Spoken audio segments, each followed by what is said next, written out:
Kali ini Pak Purbaya kembali menunjukkan kebolehannya, kepintarannya dalam memberantas mafia-mafia barang bekas. Tapi beda dengan sebelum-sebelumnya. Ini merupakan cara menghemat biaya negara. Apa yang terjadi dengan masalah pakaian bekas, teman-teman? Teman-teman, ini simak ya sampai habis supaya tidak gagal paham. Oke, kita mulai dengan Bismillahirrahmanirrahim.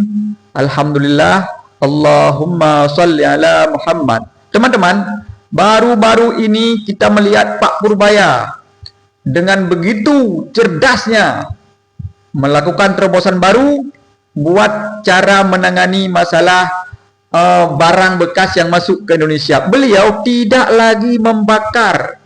Cara pemusnahkan barang-barang ilegal, impor bekas ilegal itu tidak dibakar lagi, tapi dengan cara diberikan atau dijual kepada pengusaha-pengusaha tekstil di Indonesia, jadi nanti didaur ulang. Nah, ini sangat cocok teman-teman, daripada dibakar ya kan, karena barang-barang impor bekas itu tidak membunuh ekonomi rakyat Indonesia atau UMKM.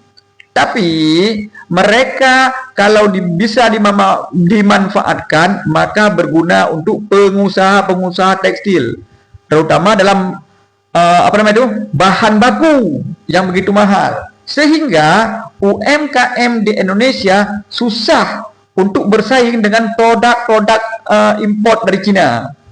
Dari Cina bisa dijual dengan harga yang murah, kualitas bagus.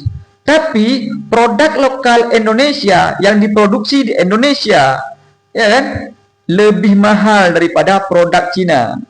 Jadi ketika Pak Purbaya membuat terobosan ini yang pertama menghemat biaya untuk negara. Karena satu kontainer itu 12 juta biaya untuk memusnahkan. Rugi kan negara?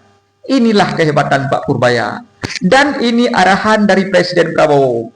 Oh iya teman-teman, sebelumnya ada kapal-kapal di laut yang ditangkap semasa Ibu Susi, dibakar, diledakkan di laut. Tapi kali ini terobosannya mereka tidak membakar lagi kapal-kapal itu, kecuali yang sudah bisa tidak layak pakai lagi. Yang bagus-bagus dipergunakan atau dibagikan kepada nelayan yang membutuhkan, kelompok-kelompok nelayan yang lebih membutuhkan. Ini luar biasa teman-teman. Jangan bakar. Itu kan bodoh. Bakar. Itu kan bisa dimanfaatkan oleh negara, bisa menguntungkan negara, ya kan? Nah, jadi Pak Purbaya, saya sangat setuju dengan Anda. Kalau sebelumnya saya tidak setuju dengan Anda membasmi produk-produk barang bekas, khususnya baju bekas dari luar. Kenapa? Karena rakyat sangat butuh harga murah. Rakyat kita belum sejahtera, ekonominya masih di bawah. Kecuali rakyat Indonesia sudah sejahtera, pendapatannya sudah bisalah untuk membeli barang bagus, barang-barang branded. Tapi sekarang ekonomi belum maju. Wajar saya tidak setuju dengan Pak Purbaya dalam hal itu. Tapi kali ini saya setuju dengan Pak Purbaya. Cuma yang jadi pertanyaan, bagaimana cara supaya barang-barang bekas itu didapatkan? Karena secara otomatis yang impor itu mafia-mafia lah kita bilang ya kan, tidak bekerja lagi. Untuk apa mereka membawa masuk barang bekas? Nanti di sini kan kena tangkap, dipergunakan untuk yang lain-lain, untuk UMKM. Jadi mereka rugi dong. Tapi ada masukan menurut saya, biarkanlah mereka memasukkan barang, tapi harus bayar pajak. Nah teman-teman, bagaimana pendapat kalian? Cocokkah jika barang-barang bekas itu dibayar pajak ke negara? Jadi negara untung.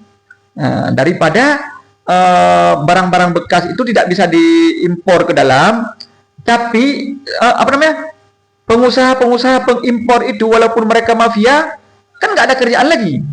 Nah di sini saya mungkin mau memberi masukan supaya ke depan Pak Purbaya lebih bijak lagi menerima masukan-masukan, karena kita sangat mengidolakan Pak Purbaya. dengan langkah ini tidak lagi membakar barang bekas atau baju bekas, dikasih kepada pengusaha-pengusaha mungkin dengan kerjasama, dan biaya sangat hemat. Satu kontainer 12 juta. Coba bayangkan berapa kontainer dalam setahun. Kan bisa untuk menghidupkan anak-anak bangsa yang lain. Ya kan? Semoga ke depan lebih bijak lagi dalam memberantas mafia-mafia. Ya.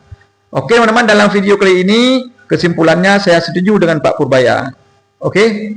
Assalamualaikum warahmatullahi wabarakatuh.